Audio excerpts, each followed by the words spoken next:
When it's time to scale your business, it's time for Shopify. Get everything you need to grow the way you want. Like, all the way. Stack more sales with the best converting checkout on the planet. Track your cha-chings from every channel, right in one spot. And turn real-time reporting into big-time opportunities. Take your business to a whole new level. Switch to Shopify. Start your free trial today. Now playing on Netflix, The Hawk. From the mind of Will Ferrell. Oh, mama, I'm back! Comes a new original series. Get ready. That's it. Did I stutter? When an iconic pro golfer Lonnie, Hawkeye! takes one last swing at greatness, you were a big shot golfer. I still am a big shot golfer. no one Dad, I'm the Hawk now. will stand in his way. That's how it's done. The Hawk, now playing only on Netflix. Wales and Durban, and apparently it's for more than just the beach. And the baby Boks are in the final of the Junior World Cup. Again. Let's get stuck in.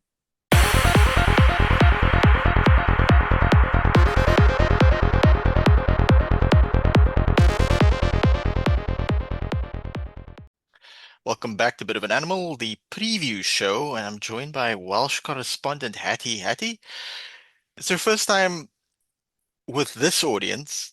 Yeah. Tell them a bit more about yourself. So I am one of the hosts on Women's Rugby Treehouse, which you can also find on Global Gainline. I'm one of the hosts on the Welsh Regional Rugby Appreciation Podcast, which is a very long name. And then I also have my own podcast called the Rugby History Project. So there's a lot of rugby going on, women's, sometimes men's rugby history, just all things rugby. Glad to have you on. Yeah, it's just been me and a bunch of dudes since Lisa B left, and You've gone woke. You've got a woman. yeah, so it's starting to get a bit tedious. Lisa B, if you're watching this, I miss you a Please lot. come back. It's just like, not that I dislike the other guys. I mean, it's fun hanging out with the guys and stuff like that, but yeah, it gets a bit much. You just need to talk about the women's Springboks a bit more. That's Yeah, what it is, exactly. Yeah. Although to be fair to them, shout out to Jean, Temikosi, Sibusiso.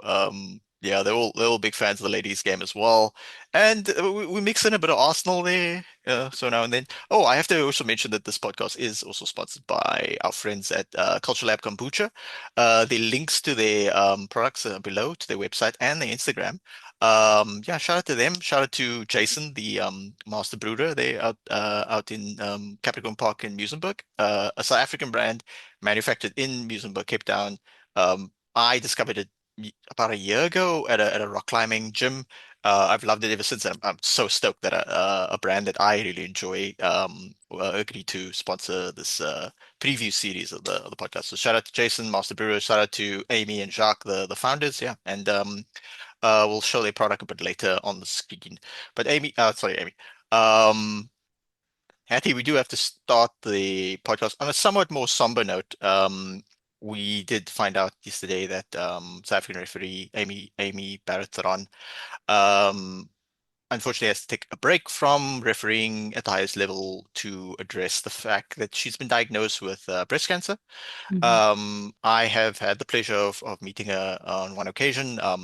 We both happened to be running at the athletics track. She was incredibly helpful with the time. Once she was done with the session, we could talk for a bit, and yeah, I really appreciated the fact that she was able to sort of answer my questions and take time out to sort of give me a bit more insight into certain things. And yeah, on a personal note, I've lost a fair few family members to cancer. Notably my grandmother to leukemia, my sister-in-law to stomach cancer. One of my cousins more recently. So yeah, we wish her a full recovery, and we hope to see her back 100%. Yeah. I mean, she's one of the legends of the game now, not just the women's game. And yeah, wish her all of the best. Thankfully, it sounds like it was caught early. And breast cancer is one of the most researched cancers out there. My grandmother actually had breast cancer. She's had cancer 3 times actually, in different places, and she's kind of always said that one was like the quickest to until her remission. So yeah, good luck, and I hope she gets lots of dog cuddles. She's got two incredible golden retrievers, which look very cuddly. So I hope they look after her during her recovery process. Yeah. So Amy, if you're watching this, we wish you well. How do you gonna with this preview series sponsored by Culture Lab Kombucha? We always start with a certain segment called vibes. So, what are the vibes going into this game in Durban for you guys? Stank. Like it's so bad. It's I wrote on my notes for rap, I'm praying nobody dies. Um like if there's any game like I wasn't looking forward to this game anyway. Like when, schedules were brought out looking at wasn't looking forward to this. Obviously, we had the absolute disaster game, which I'm sure is not a disaster for you, last autumn. Um, look at the one that always sticks out in my head was the warm-up game for the 2023 Rugby World Cup. Um, that yeah, I never look forward to playing the Springboks, but this we're in such a bad place. I'm really not. And the weird thing is that not too long ago you were really good. Like the turn of the century, 2020. But obviously, there's numerous podcasts or short form documentaries on YouTube outlining in detail what Welsh rugby did to shoot themselves in the foot. And it looks very similar to South African rugby pre-Rassie, to be honest. Because even Jake White, to his credit, he has his pros and cons. He had a rough time as well. And things aren't perfect on our end. Saru's still a bit iffy on certain aspects. There's a lot they can Oh, work on. Oh, do you know what? Having like three teams that could play international rugby, Yeah, how difficult it must be for you. How yeah. difficult. So the That aspect of amount of that, depth. oh, it was spoiled for choice. I Two-time think world champions back to back to back. back, four times in total. If Dave from the Interpro show is watching, I was serious. I'll trade you one World Cup for what's the Irish head of state? What's her name again? Salt of the Oh, Earth. Um, oh, what's it? We'll look it up. The female Irish head of state. Dave, I'll trade you one World Cup for I forget what her name is. She's salt of the earth. Like so the issue is that Hattie is we've got good coaches, got good players, but our administration is better than it used to be, but it's still got a lot to work on. The people sort of behind the yeah. scenes and stuff. And then that bleeds through in terms of the South African Question though. football as well. Yeah. Do you think the administrators at Mhm. the South African Rugby Union actually understand the laws of rugby? I've not met them, but I don't really think so. I mean, we've also got a sports minister who's a complete um Because uh The Welsh Rugby Union, the people in charge definitely do not understand the sport at all. yeah. So we've Yeah. got problems, but you guys got like lots of I think there's always stuff to work on, but I sometimes wake up in the morning and think like, is this what it was like to be a New Zealand supporter between 2011 and 2015, where everything is just Almost, like, almost, because you also have to remember that during that era, the Black Ferns were also incredible as well. So they were winning on all fronts. ah, yeah. So there's that aspect to it, I So think. this really, that's how you're going to feel in like 2030 when Hmm. the women's Springboks have taken over the world. God willing. Oh, Uh, I welcome my South African overlords when it comes to the women's Springboks. Where's that line from though? I welcome the overlords. Is it from Monty Python? I remember I hearing it have somewhere. no clue. Me and Julia just keep Because saying it on Women's Rugby Treehouse, yeah, and it's basically become our um, tagline. Adam says it. Adam, from the Interbro show, he says it often, and sometimes he uses it as well. But I keep Yeah. forgetting to like check because I think I remember it from Monty Python. So look, we did a preview pod, like a review slash preview pod on Monday night for Bit of an Mhm. Animal, and I tend to be very whichever opponent it is, I tend to be very sort of measured with my critique and stuff like that. Some of the people on the pod were like, "Screw it, we're going to run them over." Um, I think maybe like keep your words short and sweet, and because you might have to eat them, type thing. Yep. I do feel like we are. I do feel like we are favorites to go into the game. So the vibes are Mm, good, and we're rotating quite well. I love it when people sort of on the fringes get opportunities. So I'll now bring up the team sheet so you can give our audience a bit more insight into what we can expect from the players that Wales did, or Cymru did select. Cymru is just the correct way to say Wales. yeah. Either or. Mm. Yeah. So do you want me to go through 1 to 23 or just general vibes? Just general vibes. Who should we look out General for? vibes. So if you're going to be looking out for anybody, I have to be honest, like Reece Carre at the minute is probably one of our best players.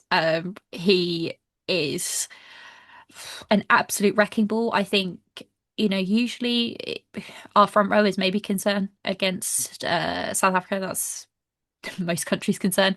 But I think in the loose, Reece Carre would be able to hold his own. He is, I think, our top try scorer this year, or Mm. close to it, which is mad for a loose head prop. Um, Jack Morgan is always going to be somebody that you're looking out for, especially at the breakdown. It could be interesting to see what happens there. I know a lot of South Africans will be looking towards Alex Mann, um, which could get interesting. He's definitely spicy. And didn't play last week off the top of my head. No, he didn't. So he's raring to go. He won't have had sort of well, he has had the travel, but not necessarily the playing time over in Argentina that some of the others have had. Um, Otherwise, it's a bit of a shit show.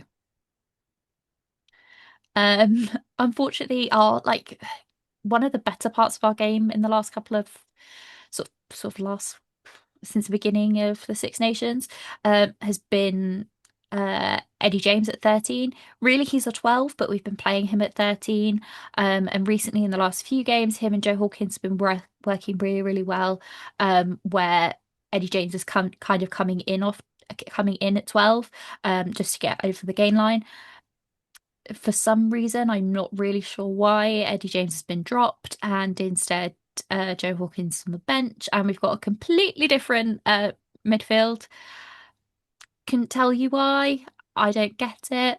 Lewis Samet isn't particularly in form. He's still lightning quick, not necessarily in form. So yeah, it's not going well. And also on top of that, we've got two sevens of two UK sevens, two open sides on the bench. So there is the possibility we could have a back row of all open sides. Um, Mm. which also our open sides are quite oversized. It's not, a Sia Khaleesi who's quite big for an open side. They're all quite diddle. We've got a very, very small midfield. So this is basically the team that you wouldn't select against the Boks, and we've selected it. Interesting. I Yeah. wonder what the thinking process is. I mean, there are some solid players here if I go through it. I think as South Africans, we understand your players or have a degree of insight into your players a little more because of the URC.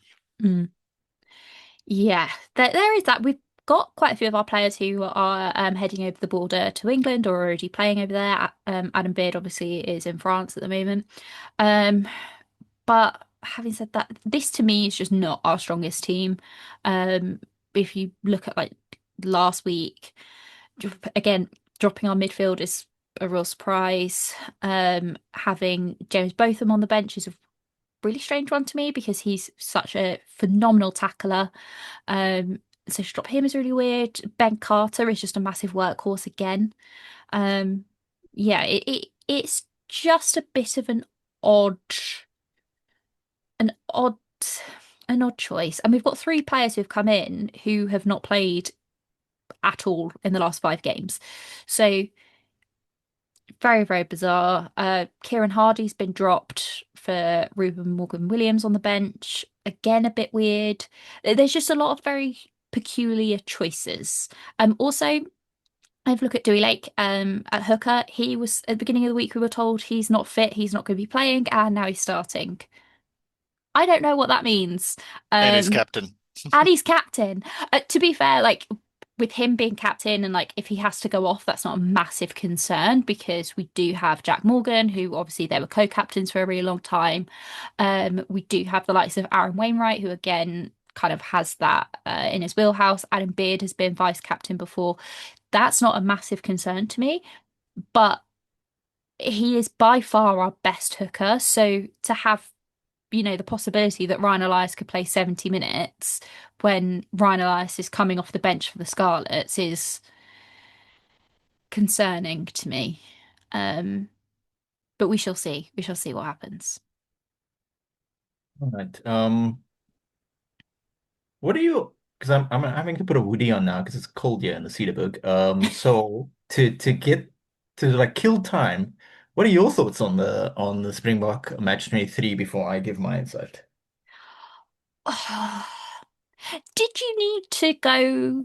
Did you need to have this selection of players? Like on the one hand, I'm very grateful that we're not facing oh, what's this? Why have I completely blanked for his name?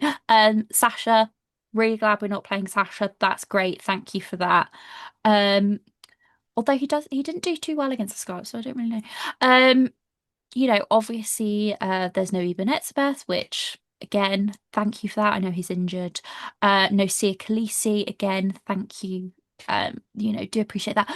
But we're still having to play some pretty big boys. I don't know if you needed to do that, and I do wonder maybe you could have, really gone to the depths of your of the sort of like the people that who would never normally get a cap, but they're like fan favorites. Maybe you could have picked some of them. Um, Yeah, and it would if have you're been watching more at fair. home, Hattie's asking us to play the cheetahs. It's like, Yeah, this is very rotational. And the thing it is, is but you that still you're like, oh, it's very rotated. yeah, Kurtley this is Aronson, Damien Derlende, Peter Steph Toy, former World Player of the Year, Peter Steph yeah, Toy, Manny Libbok on the bench, like yeah. That's the situation we're in. We've got an embarrassment of riches. And the thing is that I am a big fan of intelligent rotation, including in football. Like I, like Kalen, have the great misfortune of supporting Manchester United, and within European football, teams and managers tend to flog the first team because they're deadly afraid of losing their job. Right? Whereas, like with Rassie Erasmus, he's always been a maverick. He's always been willing to try things, and him and his coaching staff, we always have to give credit to the broader coaching staff, Swandile Stick, etc. They're they know exactly how to sort of intelligently rotate. And yes, they have opportunities that maybe previous Springbok coaches didn't have, i.e., Alistair Coetzee, Heideke Meyer, Jake White, so forth, that the Springboks team now can pick people from overseas, Japan, England's, etc. So it gives them a broader coaching sort of selection pool. But at the same time, even with a broader selection pool, the systems are so good that we can, when I look upon this team, and even the teams that we played over the last 3 weeks, um, the fact that like it makes me feel good that get the guys like Gerard Steenkamp, who got quite a bit of game last season, when Oxenchair got hurt, he gets game time, and Rassi's been open about the fact that that wasn't really the plan until Ox went down. Carlos Sari is as more of a veteran player, is only getting his first official cap now. Kobus Visser, like, played at Stormers, went overseas, played for Sale Sharks, or SA Sharks, if you will. He's got a few caps. Ruben van Heerden's actually slightly older than him, and this is his first cap.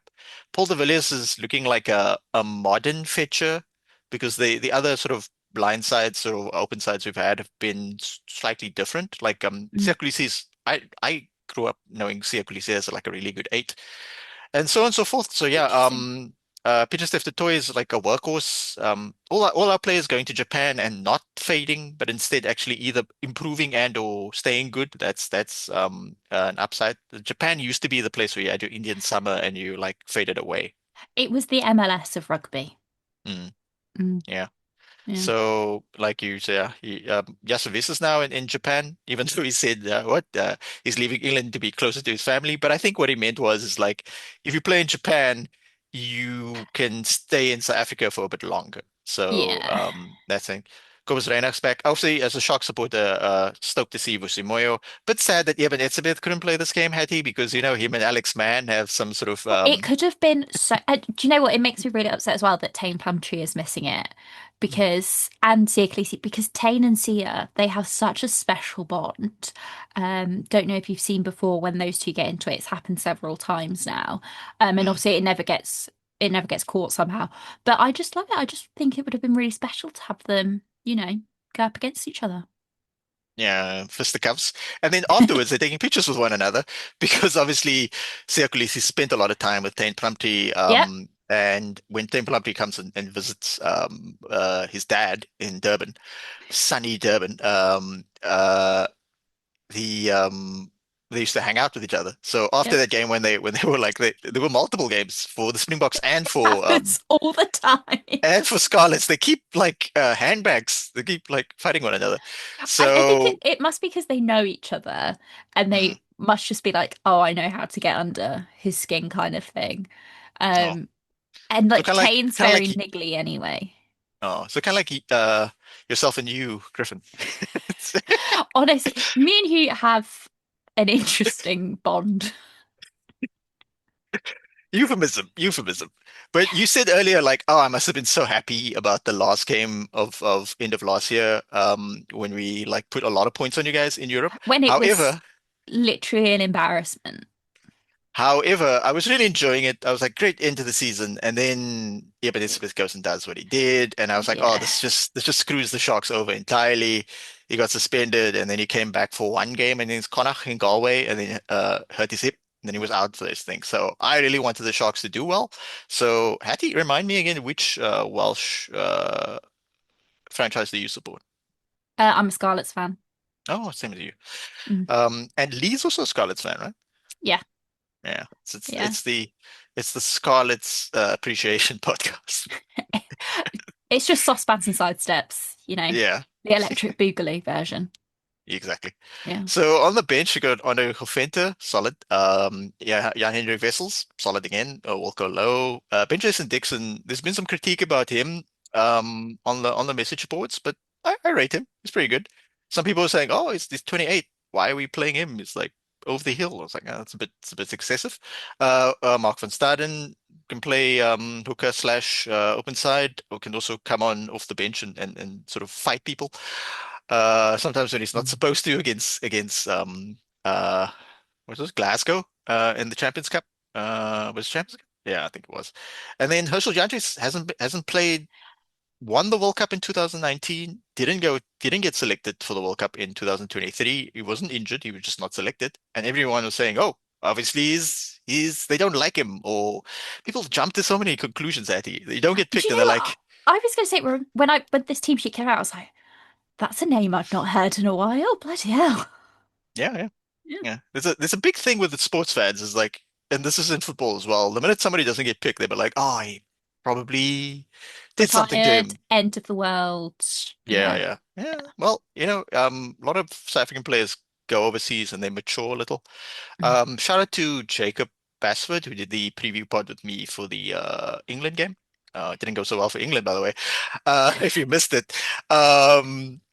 He was saying, he sort of mentioned, oh, the a certain Stormers game where so a Stormers player threw the ball to SP Murray. I forget the Stormers player who's now playing it at La Rochelle. Mm. When Dylan Late threw the ball behind his back to SP Murray, one of the most iconic Super Rugby tries of all time. And I went back and watched it. And what I told Jacob is what I forget about that time in Super Rugby is that uh, uh, Cheslin Colby was really, really good back then, but he actually matured overseas and Yeah. became like even jumped a level or two, and he's still at that level right now. So Mm. amazingly, it's not like when he went from France to Japan, he completely faded. So shout out to also Janchis. And then on the bench, it's the security blanket of Mani Libok and Damien Willems. Tell us how unfair this is, Ati. That, do you know what? That's like when the Red Roses have Ellie Kildun on the bench and Zoe Harrison. Like, it's just not fair. Like, it's just not fair.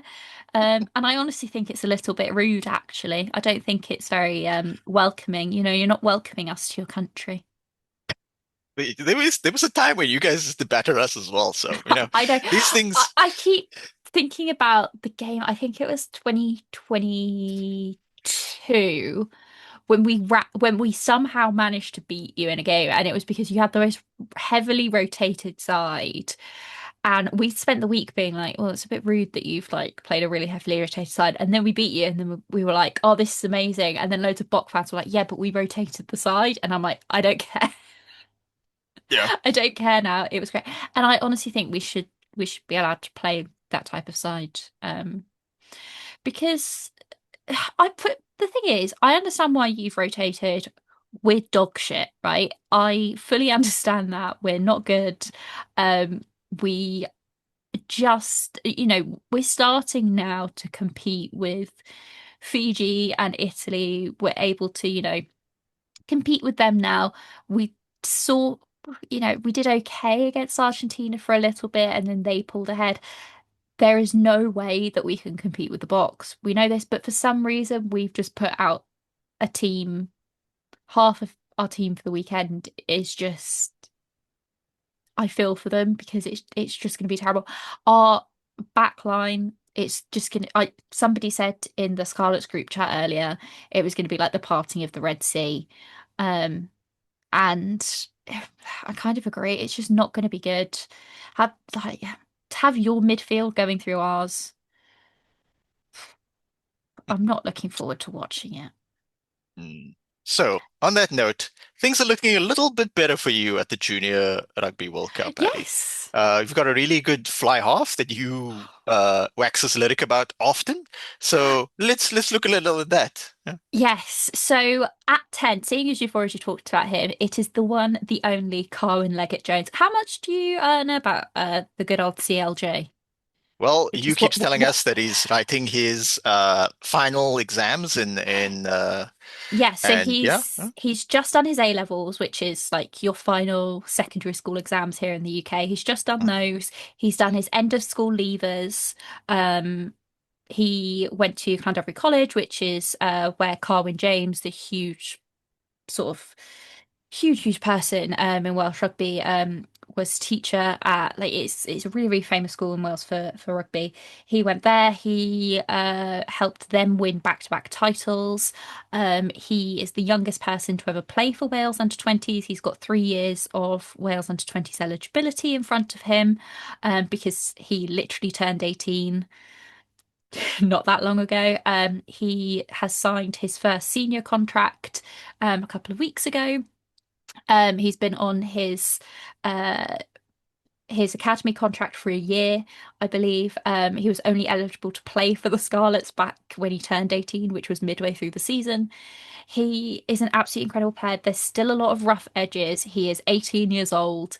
I don't want to put too much pressure on him, although I've just spent ages building him up. But he's a bloody phenomenal player. As I said, like there are rough edges. If you go watch, I'm sure there'll be, highlights, or even a full game on YouTube of Wales versus England during the under 26 nations.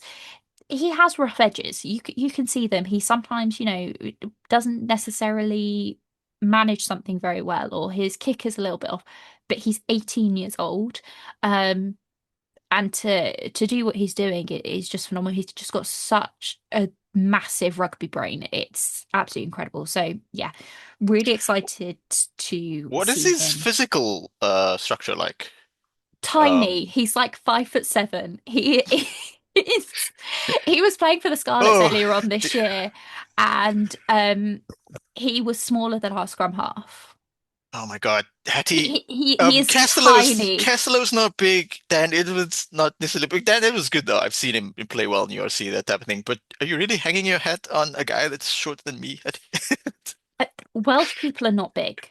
Ah, yeah. This is the thing. Like, we have some for reasons I cannot explain to you. There are some Welsh people, and it will be like one family in your village, right, Mm, who are giants. mm, Like, for no reason, they're like 6'6", 6'7", like they're huge, and everybody else tiny. I'm 5'4", and when I go back, I'm very tall.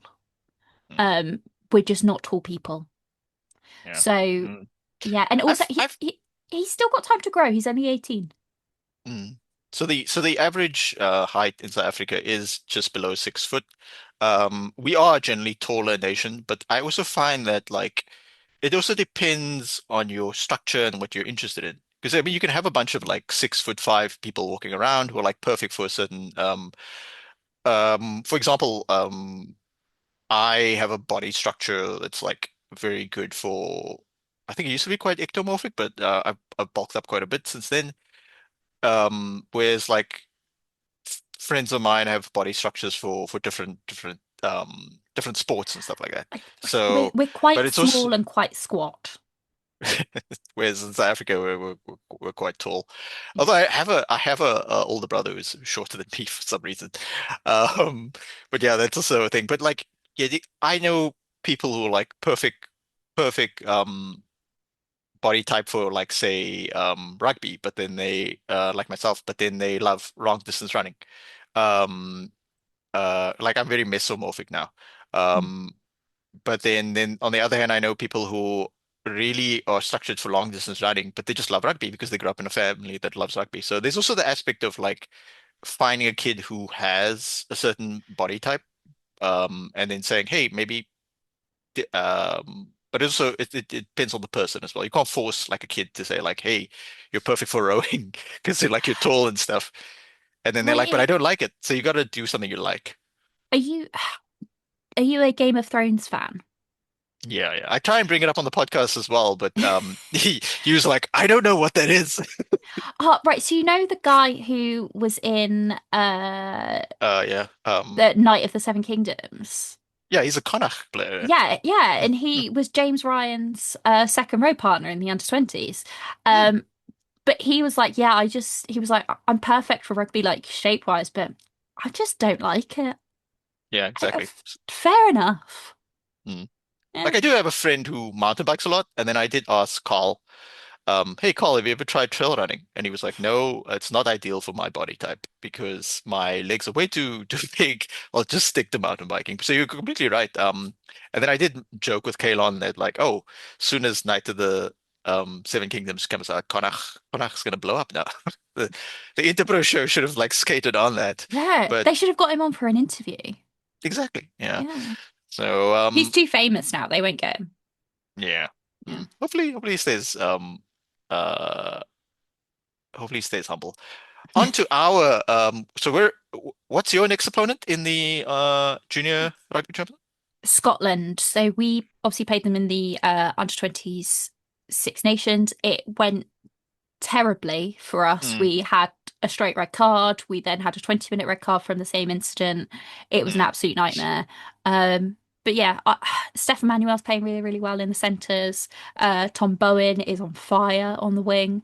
And yeah, mm. as I said, Carwyn Leggett-Jones exists. So I have all the hope in the world. And I think they can put it through tomorrow. It is tomorrow, I think. Yeah. And very interestingly enough, that is a rap versus uh what's the Scottish Oh, do you know what? rugby I want to realm. keep. Yeah, Yeah, I want to call it rugby round, but I can't remember if it is rugby round because it is, yeah, the yeah, Scottish rugby yeah, realm. So that's a that's sort of a rap slash global gainlines Derby. cinematic universe derby, yeah. So it's you Yeah, guys versus Ethan and Ollie's and Ollie's cohorts on the Scottish Rugby realm. Very interesting because the Scottish Rugby realm just started and now there's yeah, already a derby. On to the South Africans who are facing France in the final. It will not be easy. They've got a solid team out. There are numerous players missing due to international call-ups. Some of them are playing in the international against Wales, uh, most notably Vusi Moyo. Um, so it's about five key players that are missing. So that's Vusi Moya's pulled up to the senior Springbok team and starting against Wales. We've got Riley Norton, who Rassie said he had intended to give him one game in this three-match series, and then send him to the Junior World Cup to captain the team. Unfortunately, he's got a grade 3 hamstring tear, so he's out for a bit. Um, and then oh yes, Sekatelo Siyaya, he got a concussion, so he's not available. Who else? And then obviously Luan Chilimia unfortunately got a red card against England. It's a rugby incident. But yeah, he'll be I think Loan Hillemere ages out. But still, the guys in front of us are very good. Felix, fullback, Lions player currently. Yeah, rumors is going to the Sharks, but we'll just keep that as speculation. Chiswell Jose, the Bulls, very good. Marcus, the combination of Marcus Muller and Ethan Adams at center. That's our primary centers. Rasi Vaga, I saw him play live. Very good player. Yakin Ahmed again. Saw him play live. So despite the losses at fly off, we still have Yakin Ahmed, who's like a very good player. Skuman at scrum half. Well, I would just say Wasi. I've yet to hear this guy's name that often, so I won't butcher his second name, but first name Wasi, and he's a Sharks player. I will At take. eight, You can take the lead on that one because if the yeah, South African can't but say it, usually I'm really good at names. And shout out to Teminkosi because if I sometimes don't know how to pronounce a name and he's easy closer, I will message him and be like, bro, send me a voice note so I can pronounce this dude's name right. Okay, so it's Luke Conan on the other side. What's also very interesting, and somebody did point this out, I noticed it, and someone did point it out on Reddit, that South Africa, since the beginning of this year, we've been using pretty much the same 6 or 7 loose forwards, but we keep rotating them. They keep appearing in different positions. All of these guys that appeared loose forward, Wasi, Luke Conan, and Kosa, they've all appeared at 6, 7, and 8. So that's interesting.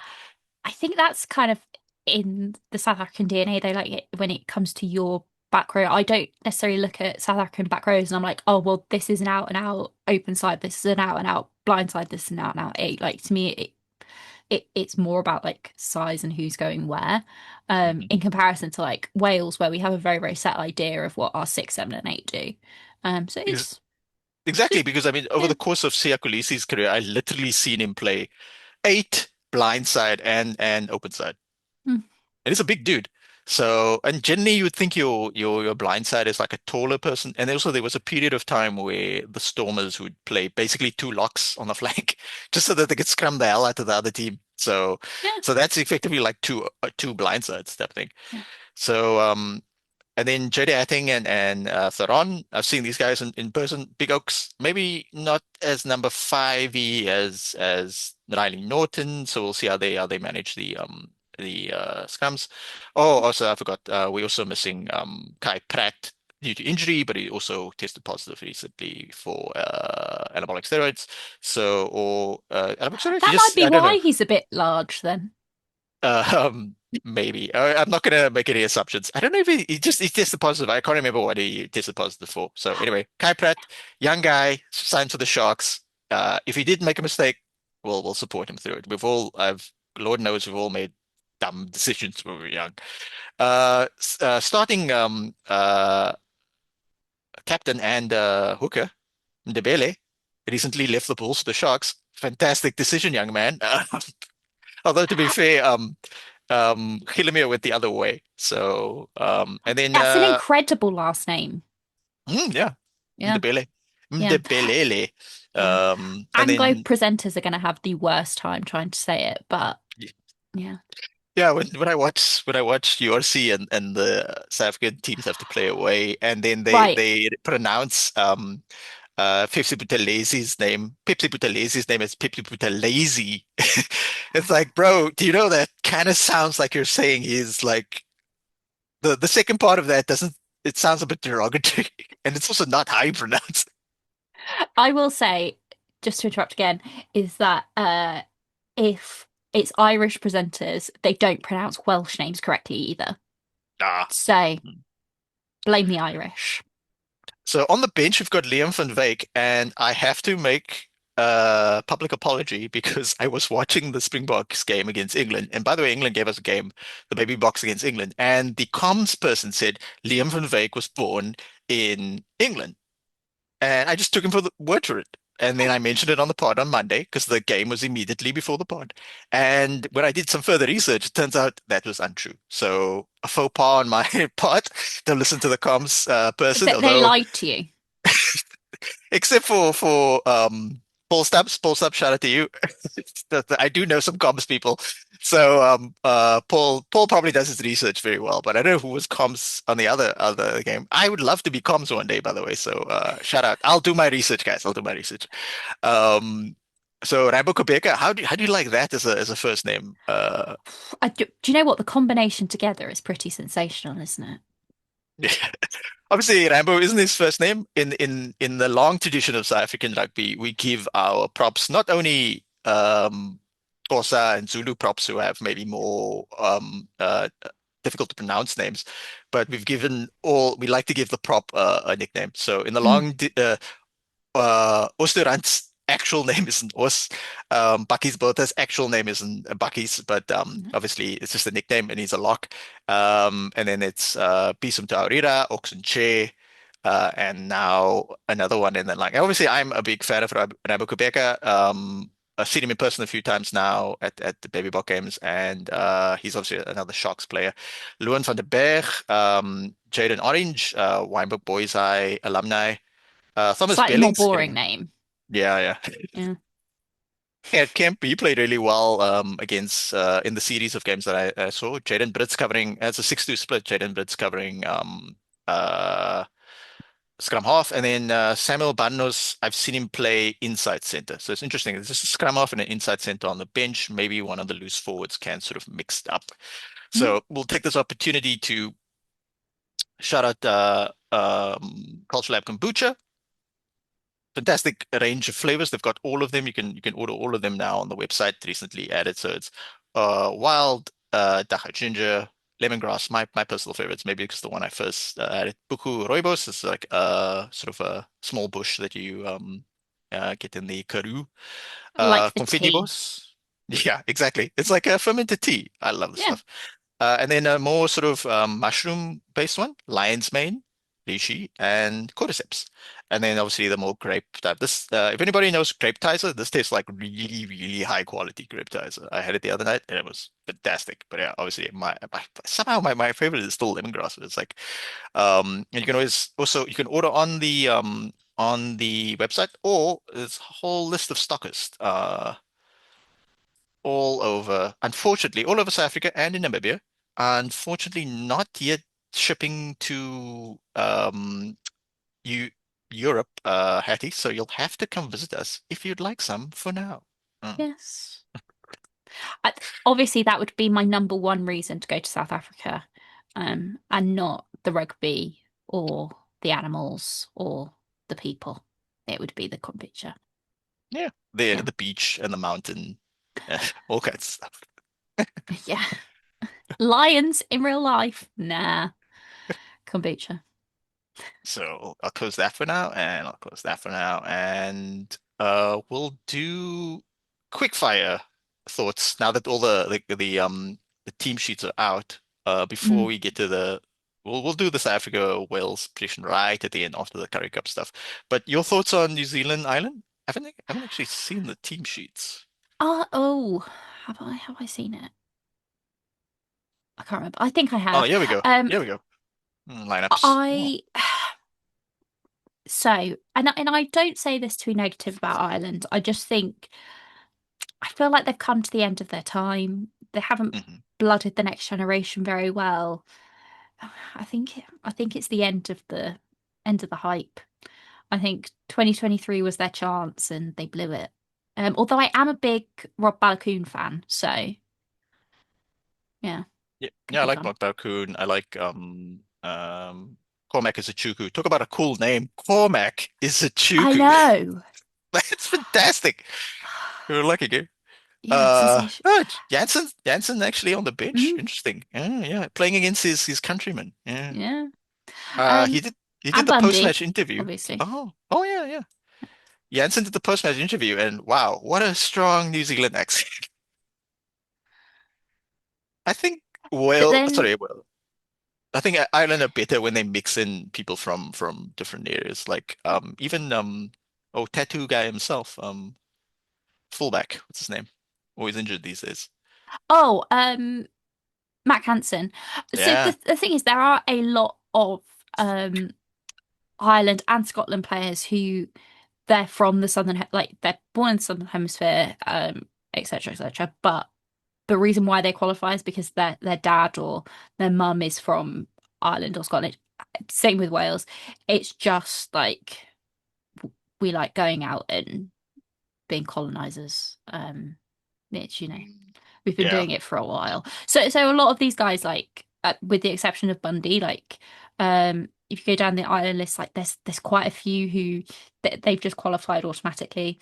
But obviously Josh van der Fleer, the fridge story is completely made up, and he was in fact born in South Africa.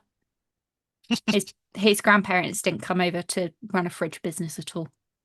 Ah, okay. So that surname comes from his Dutch heritage, correct? Yeah. Yeah, so his Yeah. his great grandparents went over to Ireland to literally run a fridge business. Ah. Um, but when he first came through, everyone was like, "Oh, so he's clearly South African." He's not. Mm. Yeah. But I like to, spread the rumor that he is. Good player.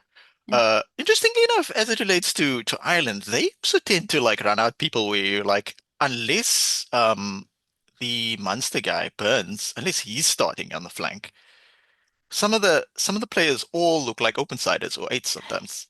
Yeah, like even if you look at like Caelan Doris, like Caelan Doris has started at 6, 7, and 8 for Ireland. Mm, Um, like apart from Josh van der Fleer, who is an out and out open side, like they can all mix up. Even like Ty Burn, like I'd play him at 8. mm, Yeah. yeah, yeah. So this is my first time looking at the teams. I'm very busy today, guys. Uh, all kinds of stuff going on. I'm thinking. I think my thoughts are the same as earlier in the week, where I think New Zealand will win, but it won't be a full blowout. I think Ireland. I completely agree with Hattie that Ireland, um, their coach is a good coach, Farrell, but the problem is like, dude, you're doing no rotation. You just only when people get hurt do you do rotation. But Yeah. I think this Irish team still. You think they're going to fall apart?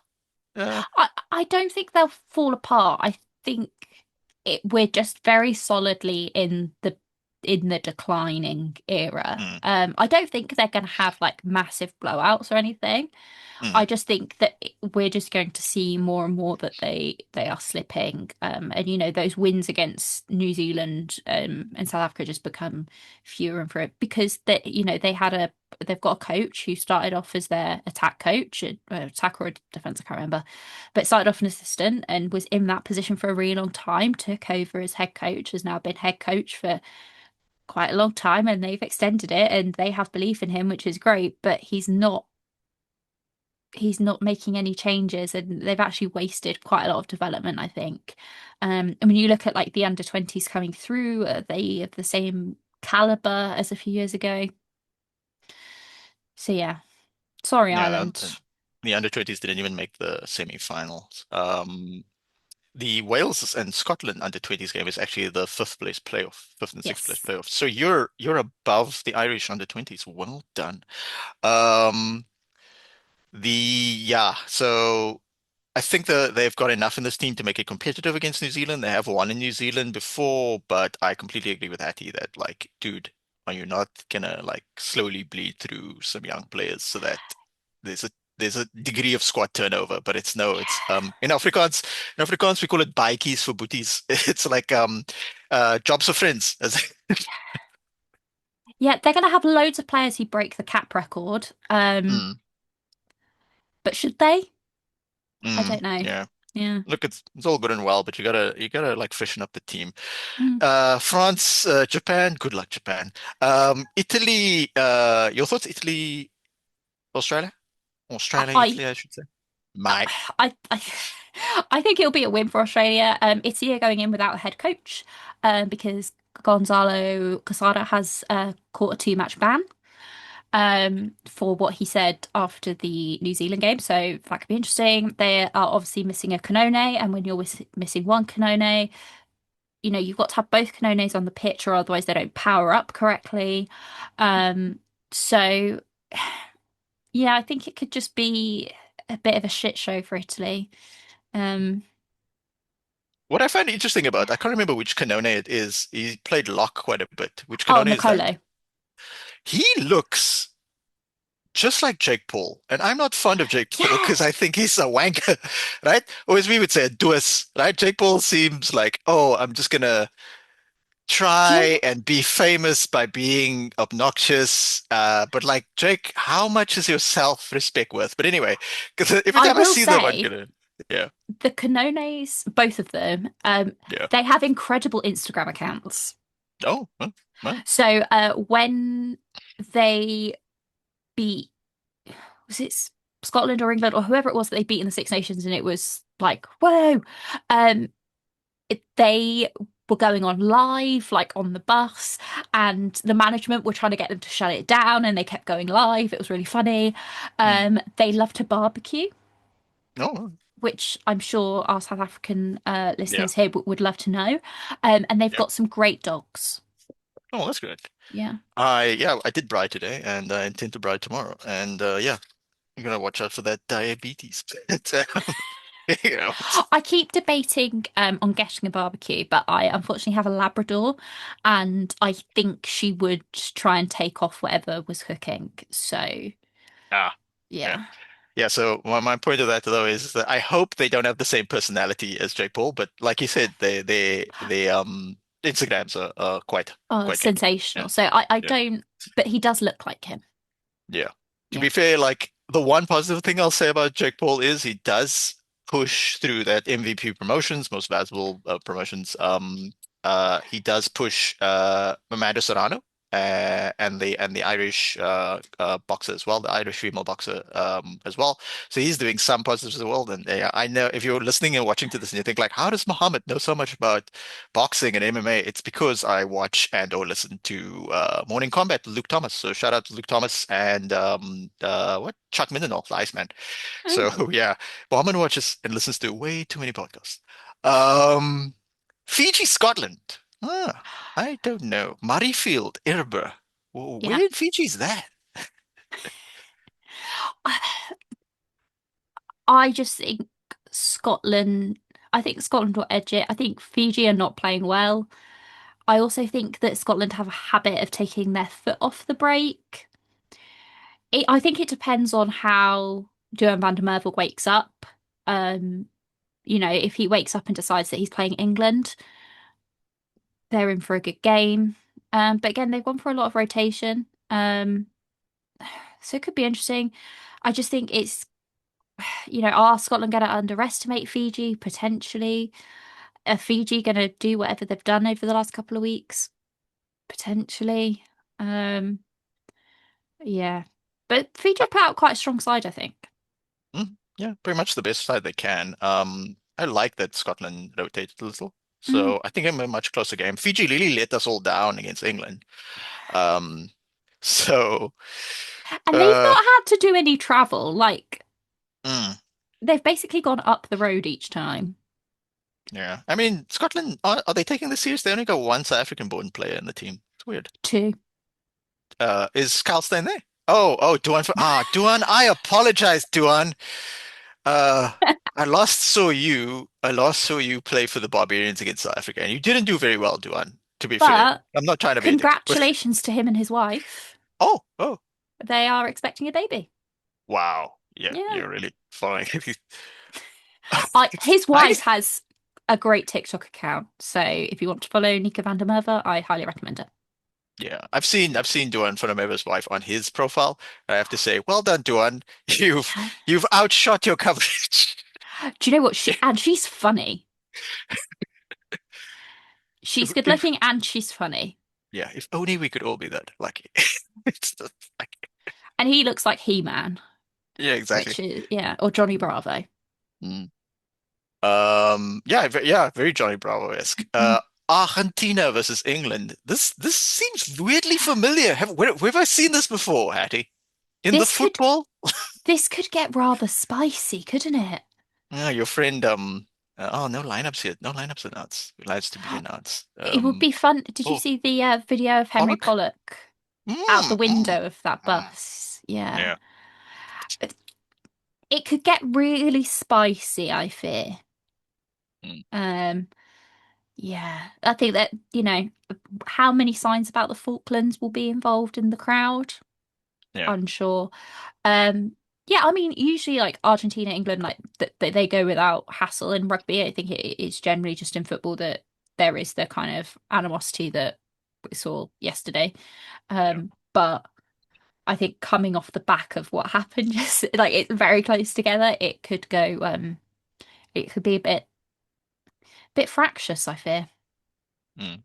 Mm. Um, well, actually, before we predict this game, I'll go to the Currie Cup quickly. So we'll do this last, but Mhm. I will get your thoughts on. I will get your thoughts on um, who do you hope will win the football? Because I'm thinking Spain all the way. Spain. I, Yeah. I, I don't. Well, I do know what it is that annoys me about Argentina. It's the racism, but Mm. um, they also just not a fan. Like they're just cocky. And, like I watch Messi, right, and I'm just like, can the big ones not eat you? Because you're very little and you're very annoying. And I understand that you're supposed to be the goat, but you're annoying me. So please get off my television.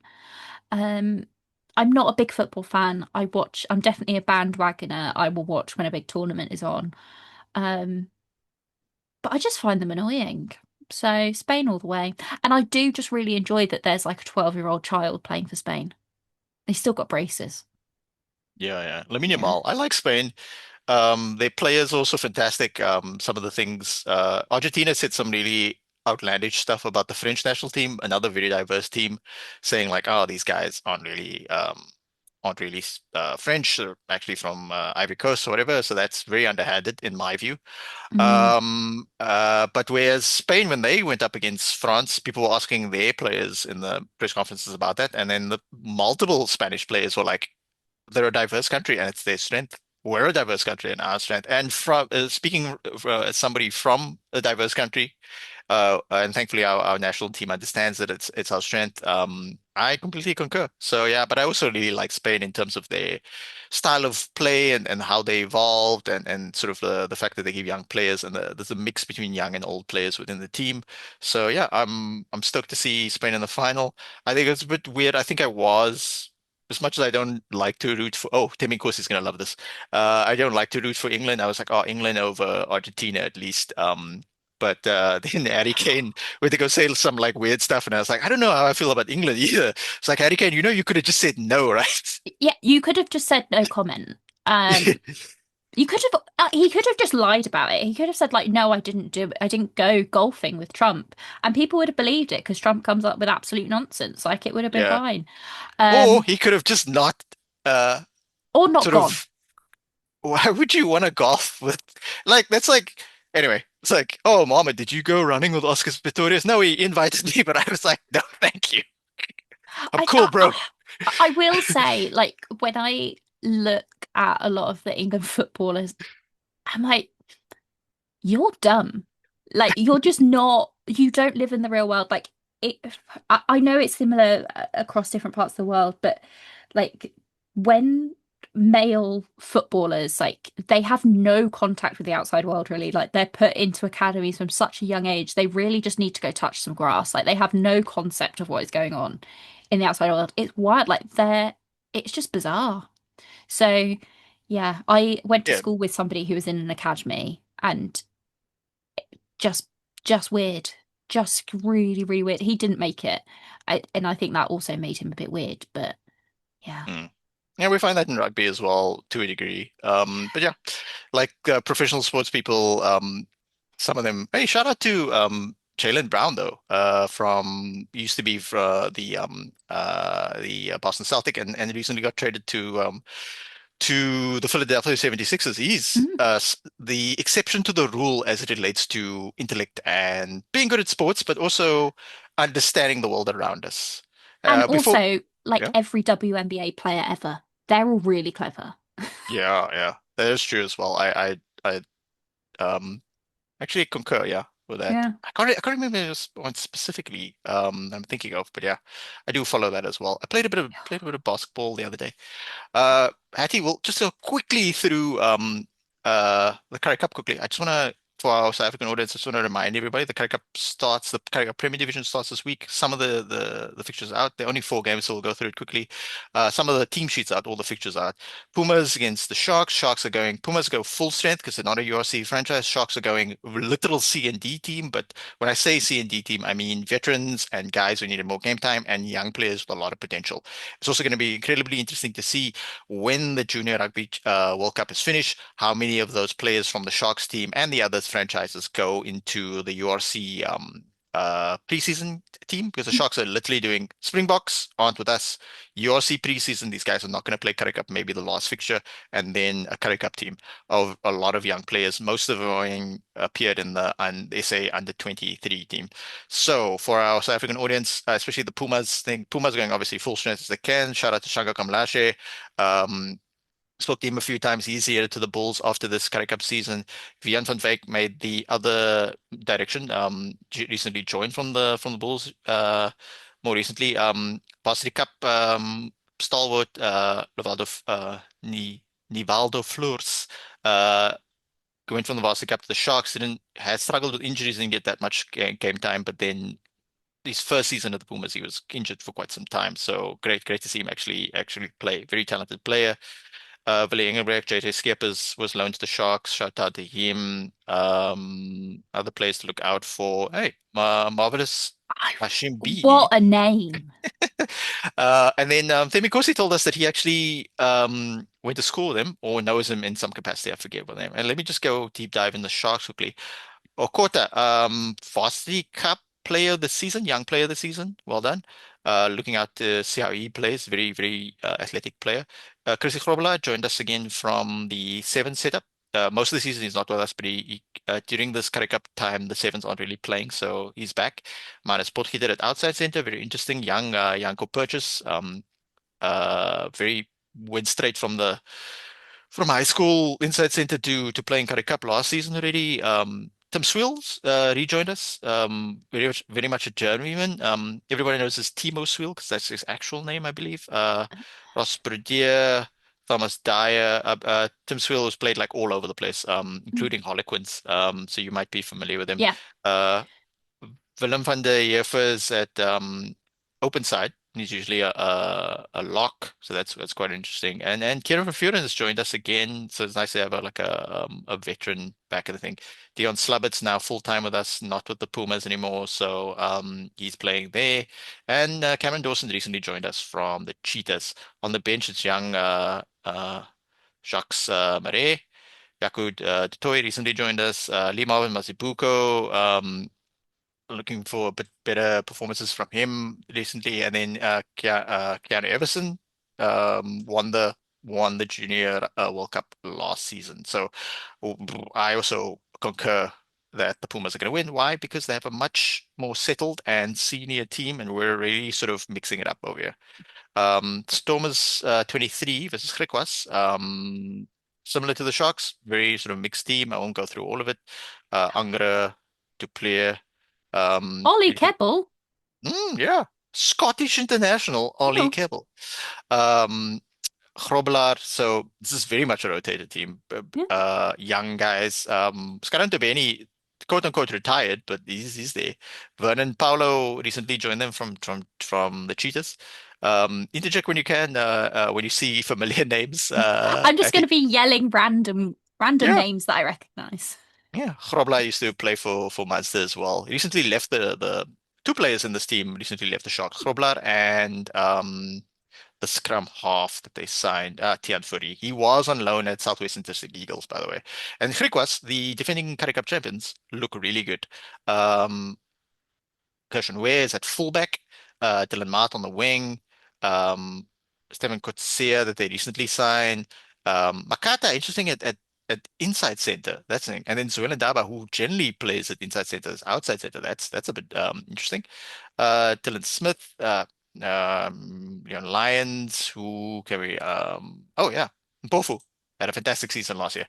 Any others? Yeah. Damien Marcus, Baby Bok superstar, decided to leave Western Province for Griquas to get more game time.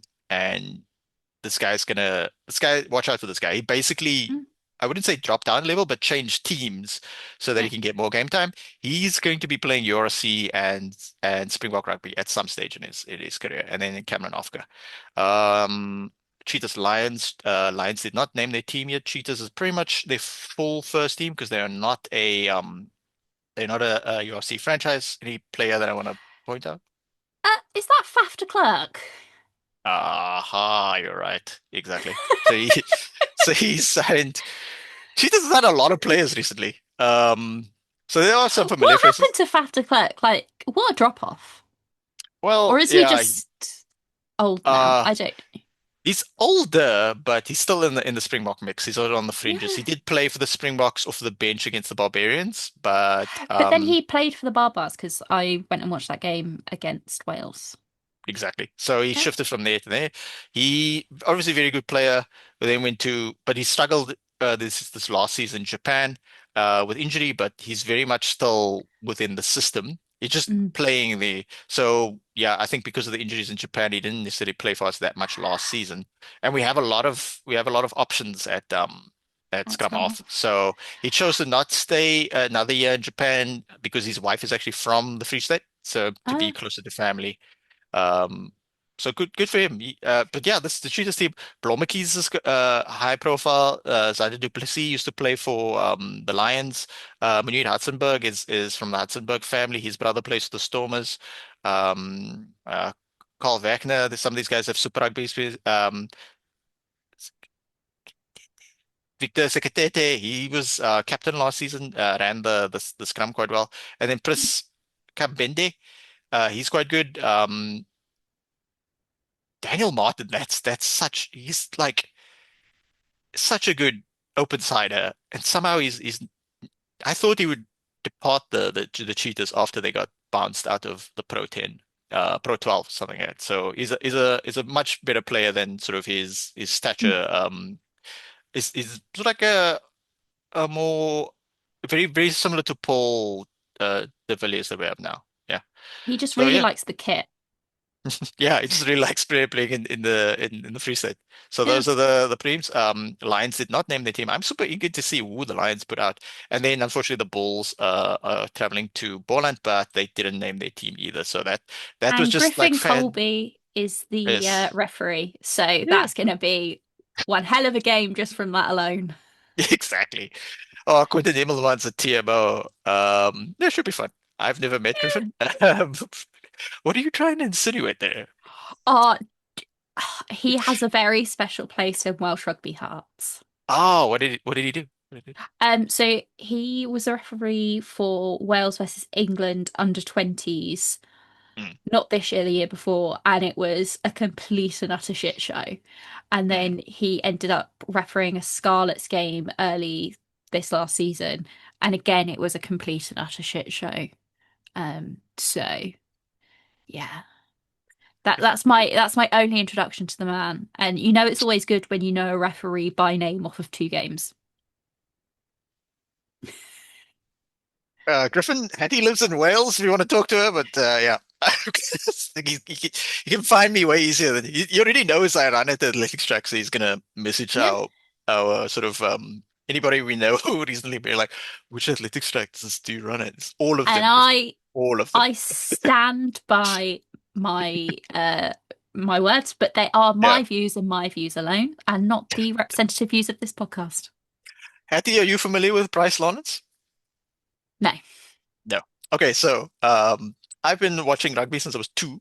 So Bryce Lawrence had a controversial decision. He refereed a South African Springbok game in a World Cup, and it was a controversial decision. This had to be Uh, this must have been 2011, yeah, because I was at the 2012 um, under 20 Junior World Cup at Newland Stadium because it got rained out in Stellenbosch and UWC, University of Western Cape, or as my brother incorrectly said, University of Wild Colours, which our friend Margot then immediately corrected him and said, no, it's the University of the Working Class. Shout out to Margot because she got her accountancy degree there.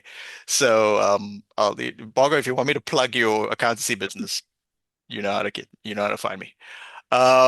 So weirdly at that Junior World Cup, just before the final, they were naming certain awards for the Mm. for this tournament, and they were like, "Hey, player of the tournament, JJ had a hand. You're familiar with him, right?" Yeah. And then they did some other sort of things, and then they went because Bryce Lawrence had uh, in South Africans' eyes misinterpreted some rules and then screwed us over in a World Cup in 2011. They said, and now we're going to announce the referee of the tournament. And my friend who sits next to me goes, Bryce Lawrence. Right close. I put my hand on the wrong side of the mic there, and everybody burst out laughing.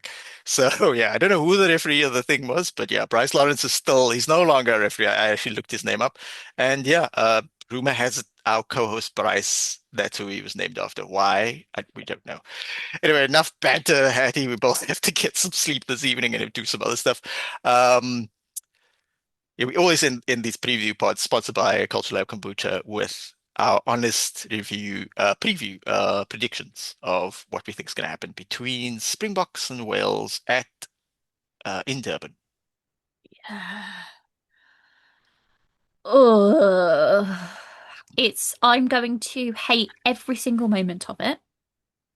Um, I think it's going to be the worst ever? Hopefully not, but that's a very low bar. I don't want to go anywhere near 100. That would be preferable.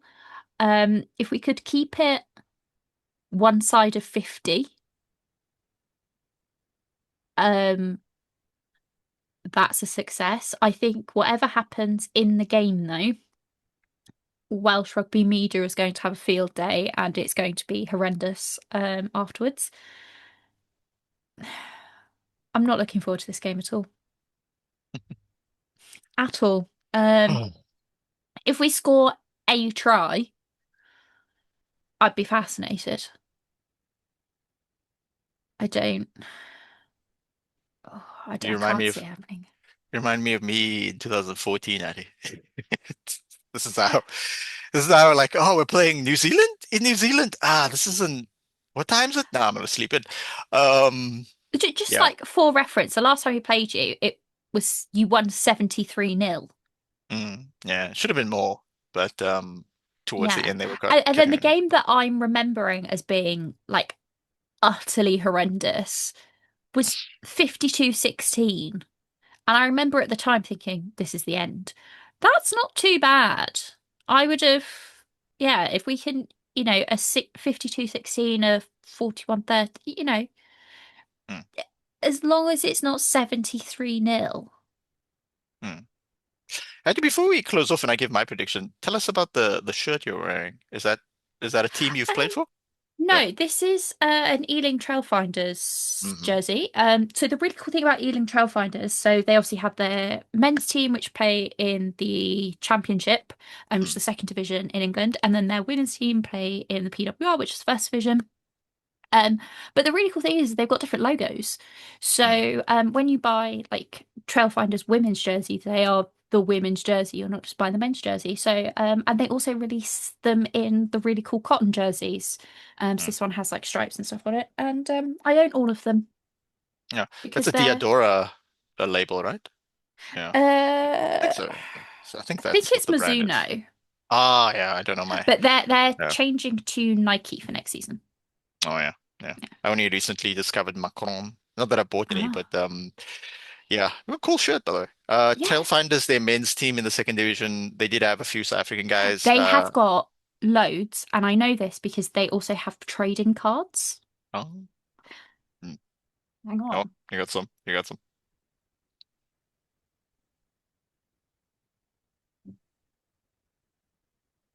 Oh, As the viewers get to see Hattie's cool tattoos.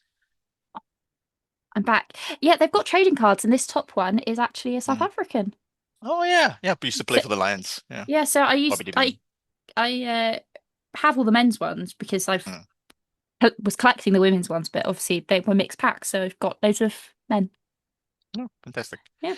All right, so we'll end off with I think South Africa will win. Obviously, I think it's going to be very similar to New Zealand versus Italy in that one team is significantly better than the other one.